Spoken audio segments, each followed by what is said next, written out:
Welcome to The Digital Patient, where we discuss the latest advancements in digital patient engagement and share stories from the front lines. I'm your host, Alan Sardana, and with me as always is CMOS MD CEO, Dr. Joshua Liu.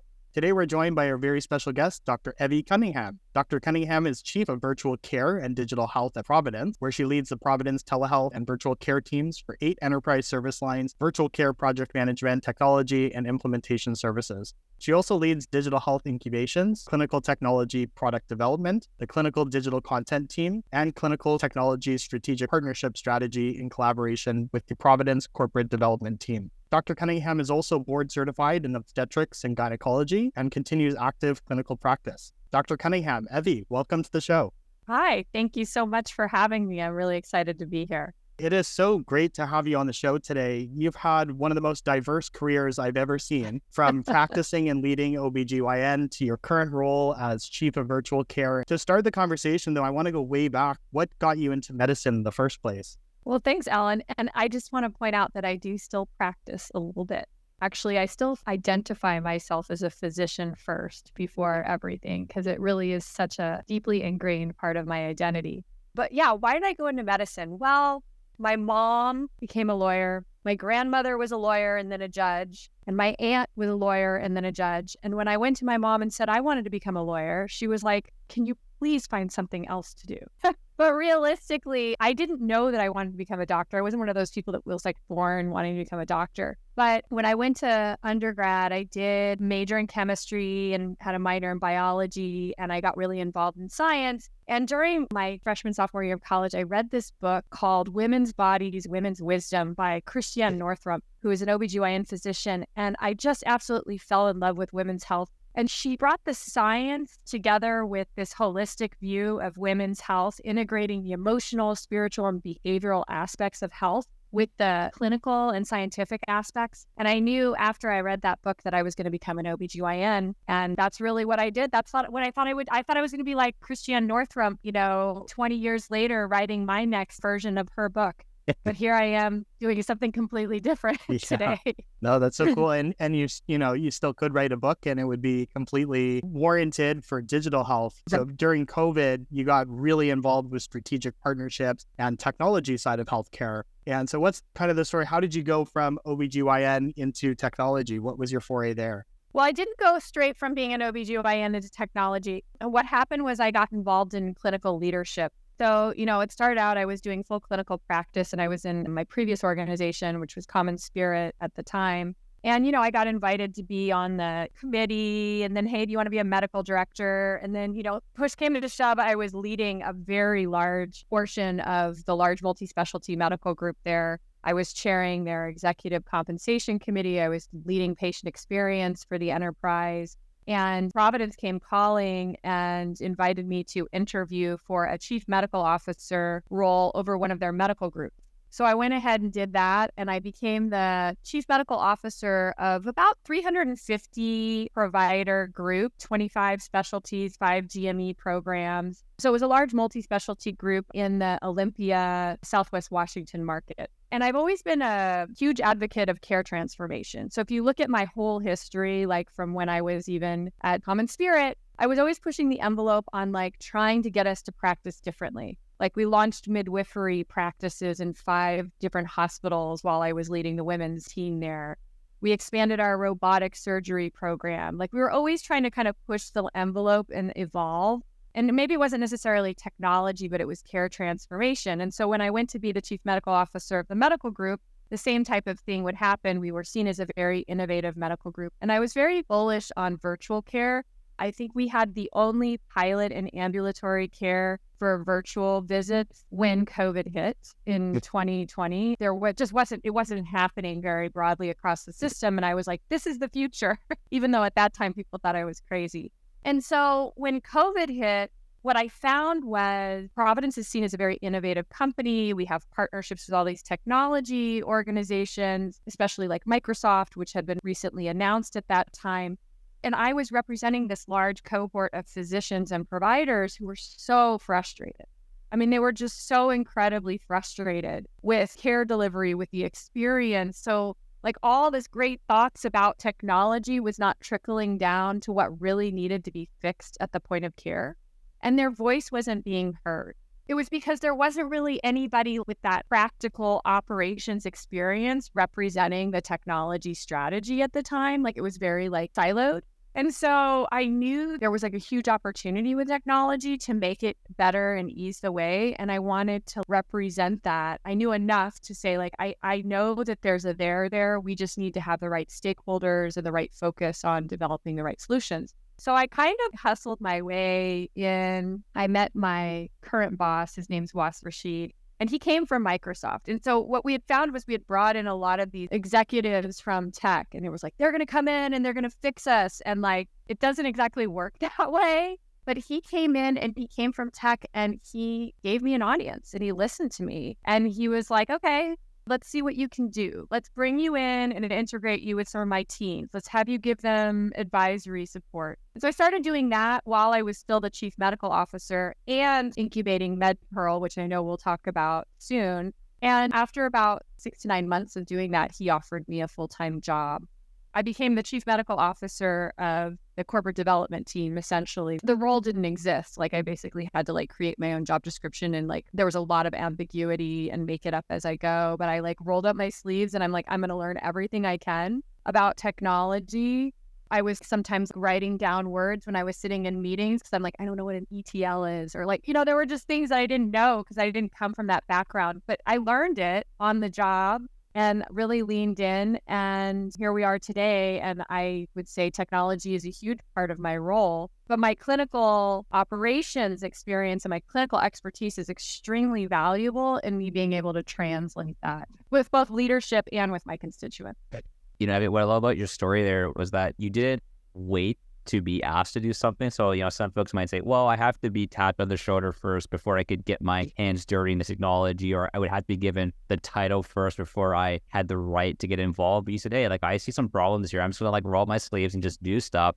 And then people took notice and said, hey, she's really passionate. She knows what she's doing. Let's just give her a shot. And then you did a really great job with it. So I think that's just a really great lesson for people. You don't have to wait to be given the opportunity. If you see a problem, you just go take initiative and solve it. I think that's an awesome example. So today, as chief of virtual care and digital health at Providence, you have this huge portfolio, hospital at home, virtual nursing, a bunch of other things. And one of the things I've heard you talk about is how you've laid out, 3 really clear priorities that drive your digital health roadmap that gets people on the same page. Do you mind kind of unpacking those 3 priorities and how you use that to get alignment in such a large system? Just so you know, I was the chief medical officer of the corporate development team, and I did not have operations under me the first year and a half that I was in WASF's org. And in fact, it was last year, about a year and a couple of months ago, that he came to me and said, hey, listen, we're going to have the whole telemedicine virtual care portfolio report under you. And I was like, oh man, I was enjoying not having any direct report. Because I had been deep in operations before that and kind of enjoyed sort of being able to dream and build cool stuff. And now all of a sudden I was being handed this org, and I knew enough to know that I understood what was in the portfolio, but I didn't know the nitty gritty details. And I think there was also a lot of fear from their perspective of who is this person that we now report up to, and does she value what we're doing? And what I found was we had been spending several years, 6, 7 years at Providence, even pre-COVID, building some really amazing and scaled telemedicine programs that were mostly inpatient focused, but were very innovative and had a tremendous amount of value. But there was a lack of appreciation and understanding across the system about what value they were bringing to the system, what problems they were solving. And so after I was able to sort of look under the hood, and I did what you call an upper and lower endoscopy procedure on that org before we determined exactly what we were going to do with it. Do we keep this? Do we close any of these down? Do we expand them? Do we grow them? Those were all the questions being asked. I was whoa, there's some really amazing and valuable things in here. There's also some things that aren't growing very rapidly or just haven't had uptake, and maybe we don't continue those. But I would say 90% of the portfolio was just phenomenal work.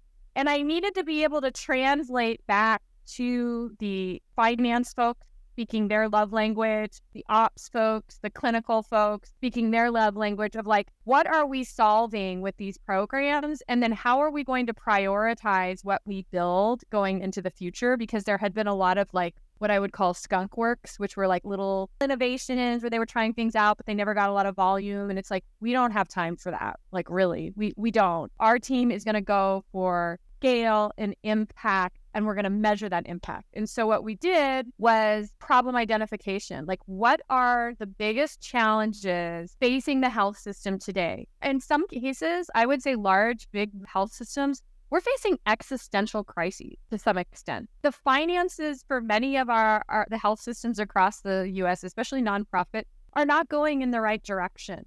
We have major pressures being put on us. And so how can my team's programs, transformational programs, address those things that are really affecting us from an existential crisis perspective? And so the three things that we focused on are, okay, workforce shortage and burnout. Everybody talks about this, but how are we actually creating impactful services, products, strategies that we can measure that are affecting workforce shortage and burnout? How do we measure that ROI? The second is hospital capacity and throughput. Nobody is building brick and mortar hospitals. We do not have enough hospitals in this country. We do not have enough beds in this country, and nobody's building hospitals. Very few hospitals are going up. And we are going to get slaughtered when all the Medicare patients age in.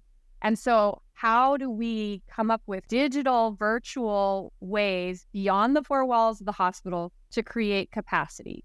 That's what we're addressing, and that's what we're measuring. And then the last is around, I call it patient retention or care coordination. But at the end of the day, it's like we're getting our lunch eaten by all of these for-profit entities that are going after the commercial payer mix that's like the cream that helps subsidize our mission, that helps us take care of the poor and vulnerable populations. And we cannot have further disintegration or fragmentation of care or fragmentation of our payer mix. Like, we need to defend that payer mix by creating digital first experiences or creating virtual first experiences that many of our patients, especially in the like millennial generation, are seeking, like where they don't even have the time want to talk to a doctor. They just want to chat with them. Like, we need to like offer that experience for them as well. And so those are the three areas that we have really focused on. And I'm happy to go into like which programs sort of address which things. And there's other issues, like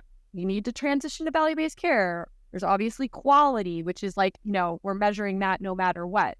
But those three buckets that I just mentioned, workforce shortage and burnout, hospital capacity, throughput, and patient retention, that's where we sort of align all of our programmatic priorities.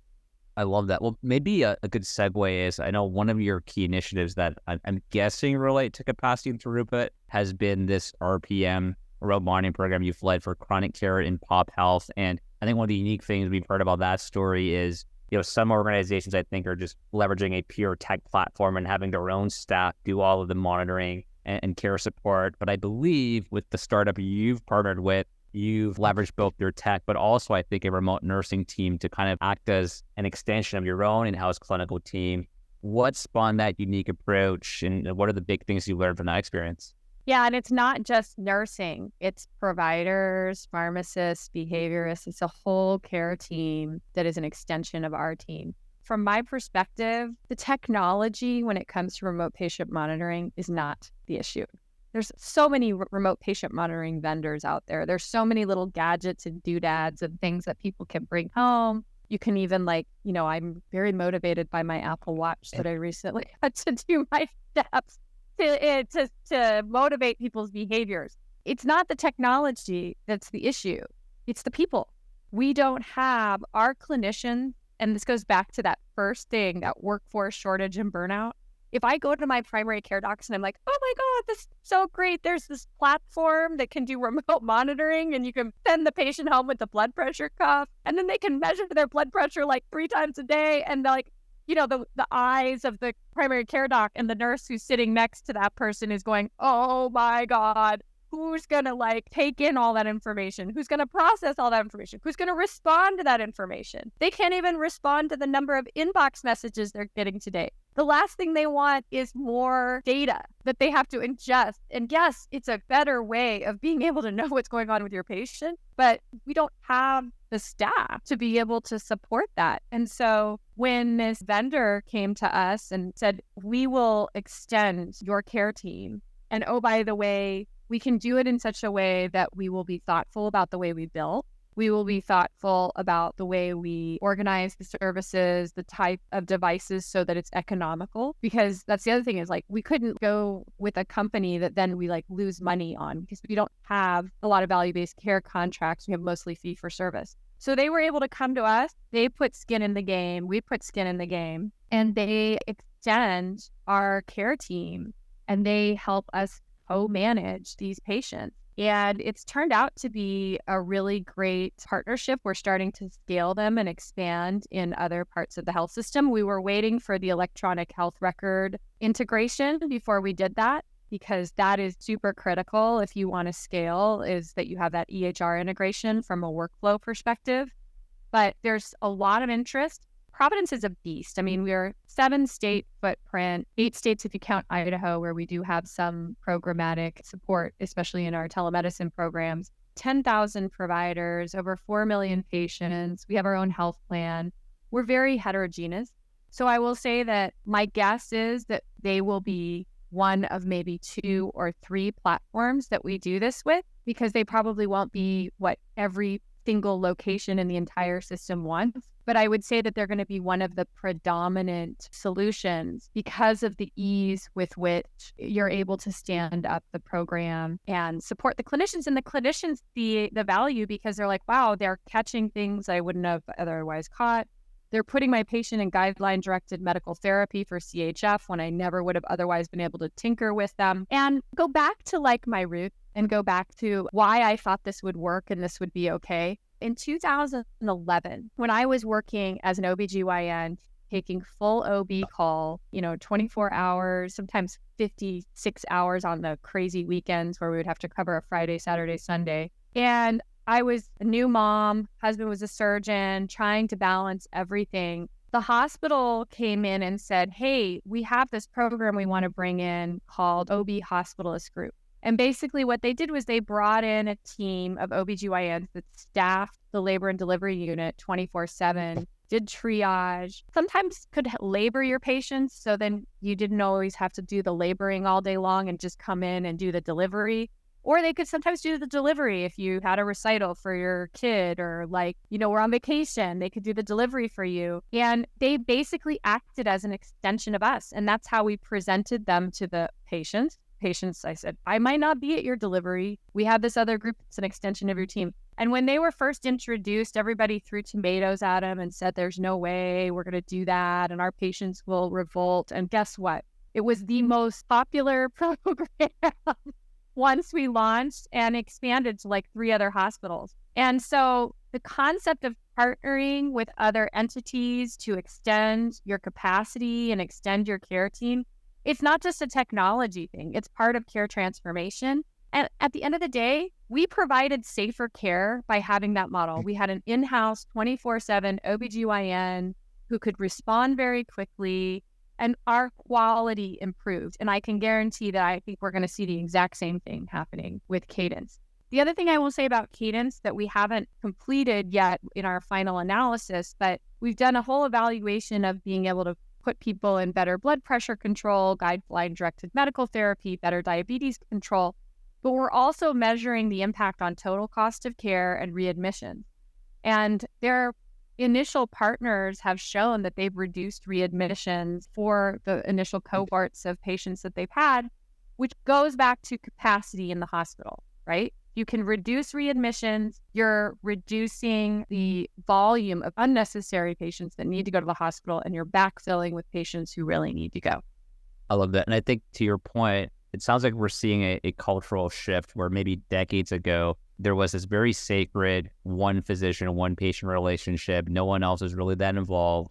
And maybe both parties liked it back then, but now we're in a world where actually we have to shift towards team-based care because this one-to-one thing is not sustainable. And to be fair, when I think about what the ideal primary care experience would be for me as a patient or as a consumer, I don't think I need to always be talking to only a physician every single time. Maybe it's a nurse practitioner, a PA, or another extender who can actually get involved first, escalate as needed to my primary care physician. And I think that same team-based care model, to your point, can extend to all kinds of other use cases.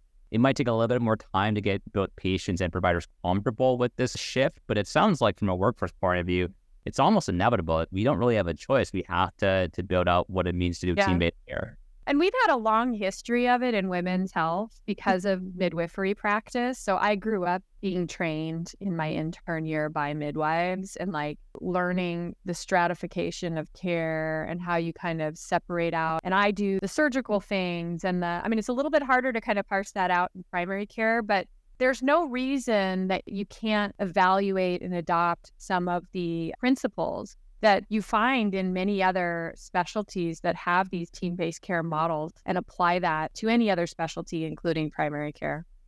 Totally. So, Evie, another really unique thing about you, you're not only a health system leader, but you're also a digital health founder with MedPearl. So MedPearl is basically leveraging AI to bring specialist knowledge to primary and urgent care. It's going to lead to higher quality treatment plans and appropriate referrals. I'm curious, though, what's the origin story for MedPearl? How did you get started there? You're already in such a busy practice and leading the whole medical group. How did that come about? Well, remember how I was talking about how there was a lot of people from tech and a lot of people interested in tech right when COVID hit and everybody was trying to solve all these different problems and I didn't really feel like the voice from operations was necessarily being heard. Kind of goes back to that point. And what I found was like there was internal, this happens in every health system, whatever big health, there's sort of some internal turfy stuff or internal competition for like, well, I want to be in charge of the virtual visit strategy and I want to be in charge of this and I want to be in charge of that. And I was like, I'm going to go after solving a problem that nobody's trying to solve. So I don't fall into landmines, which I did go into landmines anyways. But I was like, I'm just going to go after something that like informatics and the IS people aren't solving. And like, there's plenty of problems to solve. So I'm just going to go after something that I know is like a huge problem. And this problem with referrals was like something you heard as a chief medical officer or even as like a physician leader. You hear it all the time. The specialist physicians complain. I get all these referrals for patients that I don't need to see. It's clogging up my schedule. Most of these patients aren't even surgical. Why are they coming to me? Primary care doesn't know how to send me the right patient. They're not working the patients up. And then on the flip side, you would talk to the primary care and they were so frustrated with the specialist. I don't know what the specialists want. I send the patient to this specialist, the specialist bounces them back, then I have to send them to another specialist. The patient is so super frustrated and pissed off. And this like problem was so clear and evident and you would like hear it all the time. And then you would talk to administration or leadership and they're like, oh, well, let's solve it by creating a clinical network framework or like who does what. That's not the problem. The problem is a clinical problem, right? The only way the problem is going to be solved is with clinicians getting involved in solving it because the operators, they'll do the best they can, but they don't know what the clinical logic and the clinical expertise or the clinical intelligence is needed to create those pathways.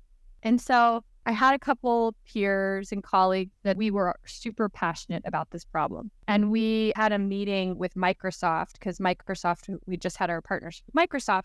And they kept coming to us saying like, well, why don't you use this application for this or this application for that? And I was like, stop trying to tell us to use things that are already made that don't fit into our workflow and don't solve our problem.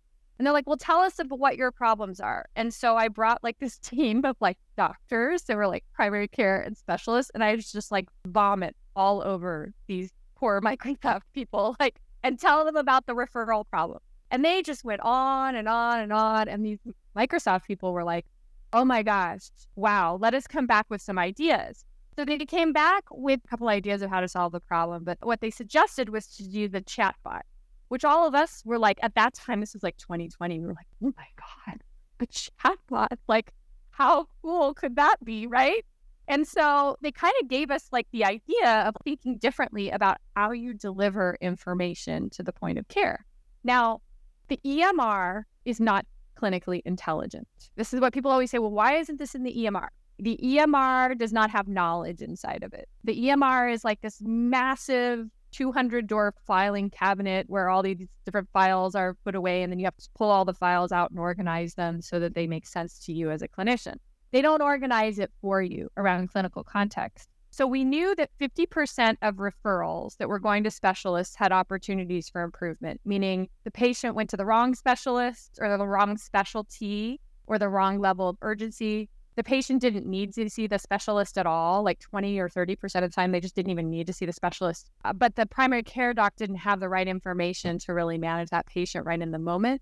And then we also knew that there was a large opportunity to improve the workup, meaning if the patient gets sent to the ENT doctor for sinusitis, chronic sinusitis, like getting the right type of CT scan and an allergy test on the way can speed up their workup, right? And so there were a lot, like all these missed opportunities. And so we knew that if we solved that problem, that there was a huge ROI associated with access. We had 6-month wait times for neurology and rheumatology, and some of the practices even like closing and not like taking any new patients because they're just like, we can't take any more new patients because like we have no capacity. I mean, that was how bad it was. And it's getting worse because of the shortage of physicians and because of all the Medicare patients like putting pressure on.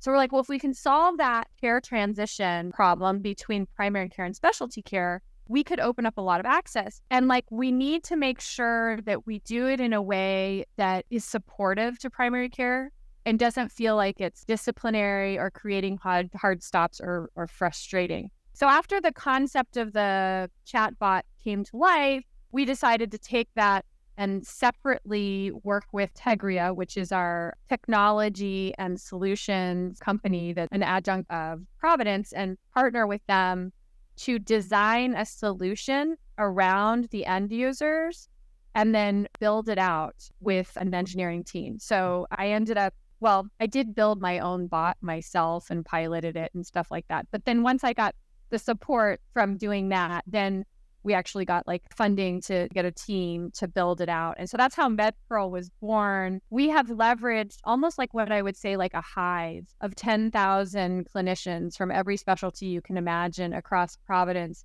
to develop the knowledge base. And then we use a feedback mechanism within the product to continuously iterate on that knowledge base. So if you can imagine in the past when a specialist was like, hey, when you send a patient to me for hearing loss, here's the workup I want you to do, and they send a PDF document or an email, and then the primary care doc can't talk back to it or can't respond, and then it like sits on a bulletin board and becomes obsolete after a year. What we've done is we've like curated all of that content, stuck it into a platform that is continuously managed and updated and refined based on feedback from the end users.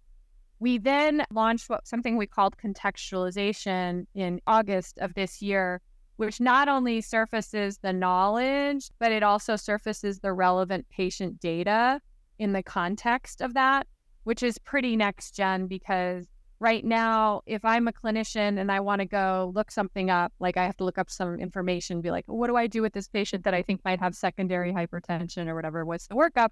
I have to go into a separate application. And then it says, oh, these are all the, lab tests or data points. And then I have to go back into the chart to say, well, did they have any of those things done? Now it goes, whoop, pulls all of that together. So it's like organized around the way we think. We have over 600 conditions now in the library curated, which is 95% of what a primary care doc does. And we've contextualized over 20% of the content as well, which has really seen a lot of the usage just take off now that the contextualization is live. That's really been a game changer for the product. It's awesome. One of the things we hear a lot about is how the technology has to fit within the clinical workflow. So I'm curious, like, what was the biggest learning you had about maybe an assumption you made about how it would work in the clinical workflow, then you realized you were totally wrong and had to change course? Does anything come to mind? Yeah, so I didn't kind of go into the full origin story, but Microsoft kind of gave us an idea about a chatbot. I built the chatbot myself on Microsoft Teams in an application called Power Virtual Agent, which is a no-code application. And then they sort of like consulted with me as I built it. And we had this knowledge base that we had curated that was sitting on a Word document. I remember one of the internal medicine doctors saying to me, that Word document is 80 pages of gold because it's all the knowledge, the specialty expertise knowledge around referral guidance. But he said it's not useful in its current format, right? So we transformed it and put it into this chat bot. And I actually got 40 docs to pilot that little bot that I built on the weekend. I love it. And they were so gracious. I mean, it was like really cool because I had like this team of just champions. I mean, I wasn't even paying any of these people. They just were beating the drum because they just felt so passionate about this problem and knew that there was potential in the way we were trying to solve it. But it did not fit well into the workflow because you couldn't launch it from Epic. So you had to go into Microsoft Teams, which wasn't always available on the thin clients in the exam room. So then you'd have to go back to your desk. And so we did a lot of like focus groups and usability kind of interviewing. Of course, I had no idea what usability testing was at the time when I was doing this. I was like, oh, let's just go interview all the pilot testers. But they basically were like, it has to be launchable from Epic. It has to integrate from Epic. It has to have single sign-on, like all of these things that, of course, make so much sense. But when you're like first starting to like build out an innovation, you may not think about. And so our roadmap has really been driven by feedback from our champions and from our end users. So we have what we call a product strategy and advisory group where we have 19 clinicians and they come religiously. It used to be monthly, but now it's every other month. And we go through on MedPearl, they vote on features, they prioritize features they want us to build out. They give us feedback on UX design of like just recently we did a vote on changing where the search bar is, And so we are learning and prioritizing both the workflow things, the UX design, the features roadmap based on usability feedback from our end users. And I think that's the best way to do it. It's like a jobs to be done approach is really kind of the way that we've approached the product. But by getting your chatbot, which is kind of like an MVP out there, the reaction you got lets you know you're on the right track. Okay, like, because if I ever just ignored that topic, that chatbot, then like, okay, maybe I don't have something. But the fact that you people, hey, like, I want this, but I just need it, better fit to my workflow. You're like, okay, I'm on to something here. I have a starting point. So that's really And we have, like I said, SSO works brilliantly. It took us a little while to get that completely worked out on every device. We have contextualization, and you launch it from Epic. There's a button in Epic that you can launch the application from. So all of that has been really great and has helped with adoption. We have almost 7,000 users of clinicians. And our stickiness is really impressive. So physician stickiness, meaning like going back in and using again and again, is 60% for the physicians. And then it's almost 70% for the PAs and nurse practitioners. So really great provider uptake and reuse. Yeah, that's awesome. Since becoming a founder yourself, has that changed your perspective at all, working with other startups outside of Providence or even within Providence in your own teams? Yeah, I mean, I think there's other innovative work happening at Providence. There's a product called Prov Aria, which is using an LLM to help organize and categorize patient messages, which we're actually going to do an integration with as well. And that team, they're on the IS side and analytics side. They come to me sometimes and just want to like spitball and think about ideas about like, how do we think about this as a product, both internal and external? So I think there's some really good collaboration happening when it comes to like the internal startup mentality within Providence. Some of those, initial barriers have been broken down and people seem to really want to be working together. And then I would say that like, yeah, I mean, it's cool being on the end of like being a buyer, to some extent, or the partner deal maker and working with startups or other companies about road mapping or how we were going to do that. And then also being like a founder myself. We haven't, externalized MedPearl. That is the plan eventually to commercialize it. But we have so many benefits of it being an internal product today. It's hard to figure out when the right timing is going to be for that to happen. Yeah. Well, Eddie, something else that led to the development of MedPearl, I think, was international support. And just recently, I think earlier this month, you were in India connecting with folks from the Providence Global Center. Can you tell us more about that initiative and then also just how you're able to collaborate globally to get something done together? A lot of early morning. with tech sprints, right? I think there was like a 3 or 4 month period where I like started at 6:30 or 7 a.m. every day. My gosh. But yeah, we have a Providence Global Center where we have over 1,000 caregivers for Providence. Our CIO, BJ Moore, he was really passionate about making sure that we have that kind of a muscle for our health system. That was his vision, and I think it was the right one to allow us to be able to innovate. I think that makes us unique in many ways. But anyways, we started working with them first with the telemedicine projects. We have a provider portal product that they were supporting. And then when MedPearl, when we decided to go from pilot last year to full scale across Providence, my boss said, hey, listen, I think we need to start thinking about how we do engineering a little more economically, because we were working more with like a vendor model for engineering and it just wasn't long-term sustainable. It was great to get us started. But we started moving most of our engineering assets to the Providence, India team earlier this year. So we have a couple of onshore engineers, but for the most part, the majority of that muscle. And we've been able to expand our capabilities as a result of that and move more quickly because we have more bench strength in being able to do that. So I don't do as much engagement directly with the India team. I used to be very involved in all of the engineering and product sprints. I was kind of like the chief product officer at the early stages of MedPearl, but as my responsibilities and portfolio of work has grown, I've had to hand off some of those responsibilities, obviously, to other stakeholders on the team. It's actually really sad because one of my favorite things to do was build algorithms and content within MedPearl. And I've become much farther and farther away from being able to be as directly involved in the day-to-day operations. I'm sure it's amazing to see how far it's come. And I mean, it's great to know that even if for some reason you can't be as involved at some point in the future, it's taking a life of its own. It's gonna keep going no matter what, which is really, really cool. I did also want to ask you about, I think it was last month now, I did see you on stage at Health, and one of the things that you said was you were excited by technology that helps providers just get rid of this, I'll call it, quote unquote, stupid stuff in healthcare so that clinicians have more time to spend with patients on, I guess, the important stuff. I'm kind of curious, like lately, like what stands out to you as some of the stupid stuff that, gosh, technology really should be able to get rid of? Yeah, I mean, I think MedPearl is one thing that is helping get rid of some of the stupid stuff, which is missed opportunities. I mean, that referral optimization and referral hygiene. But some of the other things that I think about are patient inbox messages. I mean, the clinicians have just been completely overwhelmed with the volume of messages. And there is a lot of opportunity, I think, with now with generative AI and LLMs. Obviously, it has to be done in a responsible way. But I see a huge opportunity going into the future for auto drafting, pre-drafting, many of the responses, saving clinicians time, not only in helping draft, but also prioritize.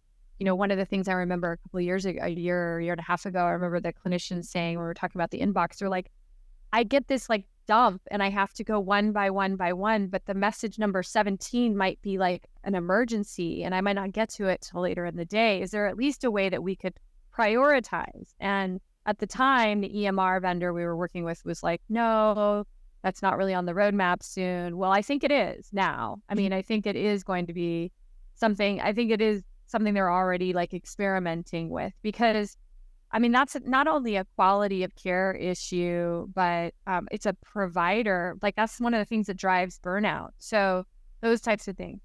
The intake, okay? Like the form, we've got to have, like I just had this experience. I'm going through a health issue that I'm dealing with, and I had to go to 3 different types of physicians in preparation. And at each one, I had to fill out a paper form. And the paper form had the same information, like pretty much on all 3 of the forms. One of them was an online form. Sorry. One of them did an online form and the rest of it was paper forms. And I'm like, this is ridiculous. Okay. First of all, like half the time, nobody even looks at what's on those forms. And granted, we still have paper forms in my clinic too. But the intake process and the intake experience should be a dynamic experience. And we should be able to like collect the information from the patient in an almost like automated self-service way. Like, I don't think you necessarily have to have an MA or a human to do all of that. And then organize that intake information in a way that makes it easy for us to ingest it and evaluate it and see the things that are really important and impactful and meaningful for us to see.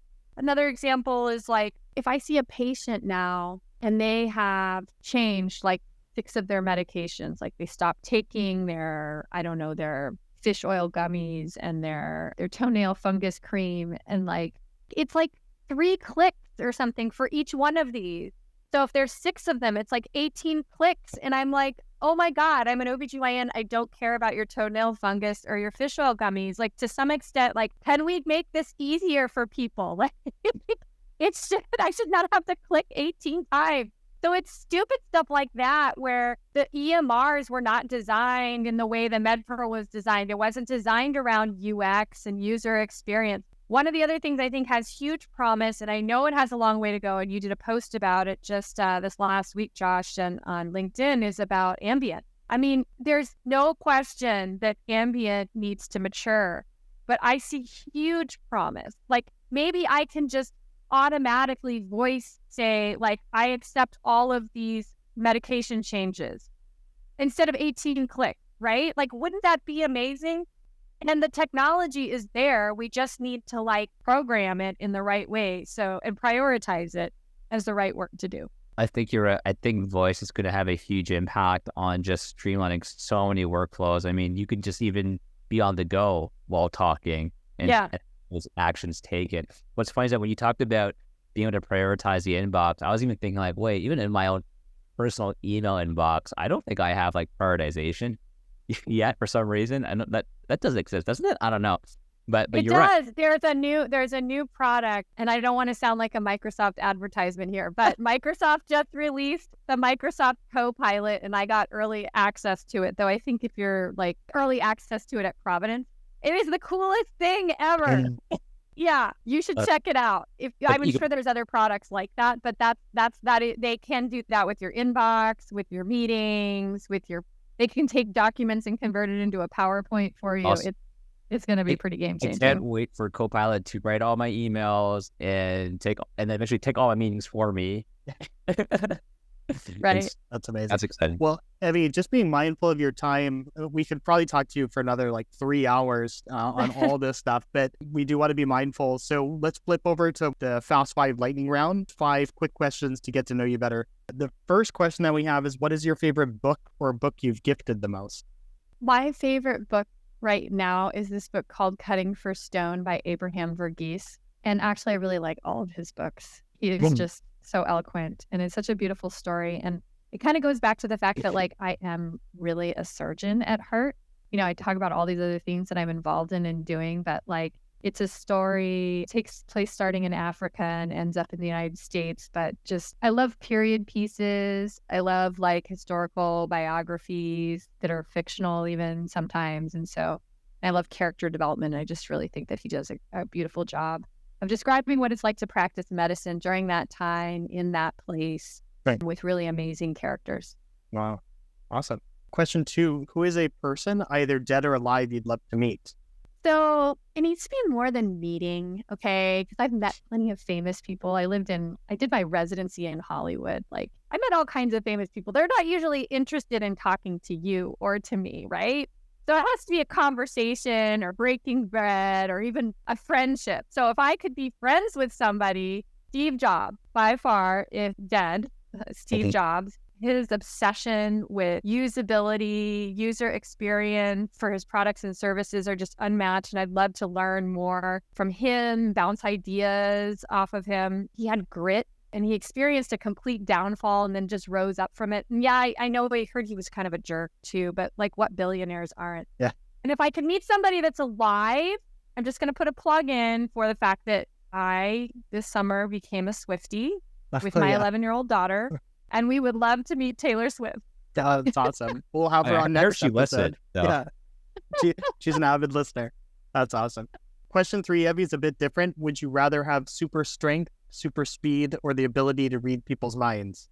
So I have no idea what I would do with physical superpowers like strength and speed, and I make no qualms to dream about being an Olympic medalist in swimming these days. So I would want to be able to read people's minds because I That's think awesome. that could be very useful. Definitely. All right. Question 4. What is something in healthcare you believe that others might find insane? Well, I'm a surgeon at heart. I think I said that before. And I think the way that we train surgeons is insane.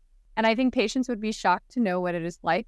So much of our training is subjective. It's lacking in meaningful data, and it's driven by very subjective feedback. And having trained, onboarded, managed many surgical specialists in my career with variation in skill set, capabilities, qualities, and outcomes, it's pretty shocking.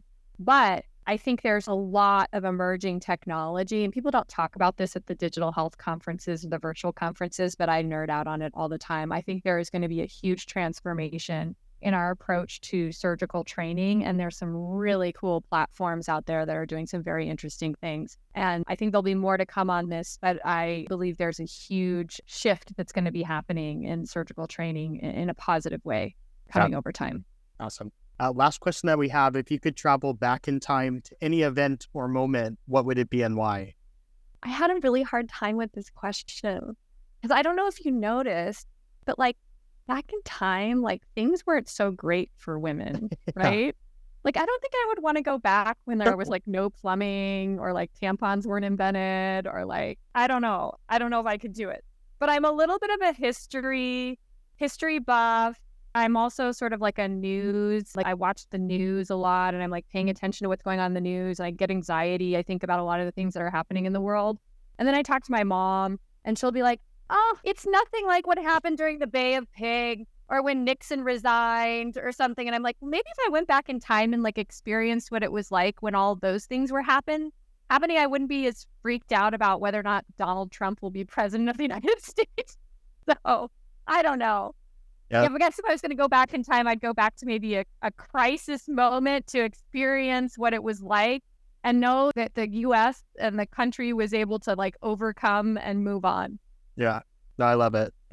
That's very funny. Well, that's awesome. That's all the time that we have, Vivi. I wish we had more time because I have 1,000 more questions to ask, but I'm so grateful for you spending some time with us today and sharing a little bit of what's going on in your world and some of the insights that you picked up along the way. So that is a wrap for this episode of The Digital Patient, hosted by SeamlessMD. You can follow us on Twitter at SeamlessMD. And if you like the podcast, you want to learn more, visit www.seamless.md. Evie, Dr. Cunningham, again, thank you so much. Yeah, thank you so much for having me.